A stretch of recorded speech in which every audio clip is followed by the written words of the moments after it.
Could weakness in the labor market be pointing to a recession in the making? Well, there's been a lot of data lately about the jobs market. For example, the number of job openings fell more than was expected last month.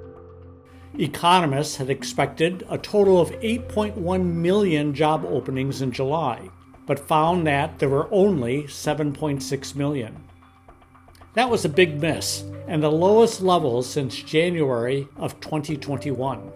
The Labor Department also had to revise June's numbers down by 274,000 jobs, which again is not a small revision. Another example is the number of new jobs being created.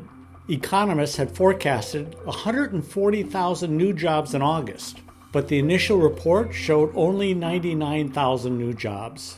That's the smallest increase since 2021. Lastly, the Labor Department revised their employment report for the 12 months from March of 2023 to March of 2024. And that revision was 818,000 less jobs.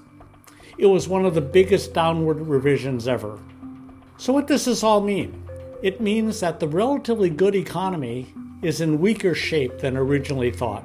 The federal government's policy, specifically the Federal Reserve, has been to cool off the strong post-COVID economy, which brought with it high inflation and a very tight labor market.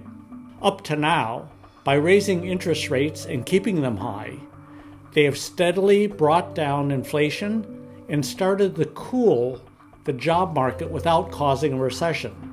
But these latest numbers show that keeping the interest rates so high for so long, the labor market may now be slowing down too fast and could indicate that the economy is headed toward a possible recession.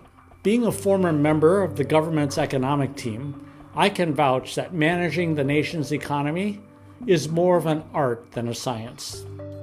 Just take a look at the last 5 years. A good economy crashed when the government shut the economy down to prevent the spread of COVID. Then the government tried stimulating the economy to grow again, which it did by increasing the money supply and government spending.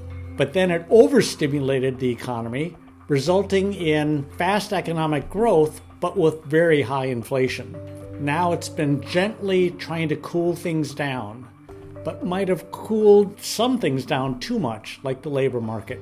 The lesson for investors, especially those saving for retirement, is that despite the best intentions of government, the economy is hard to manage and the future is uncertain.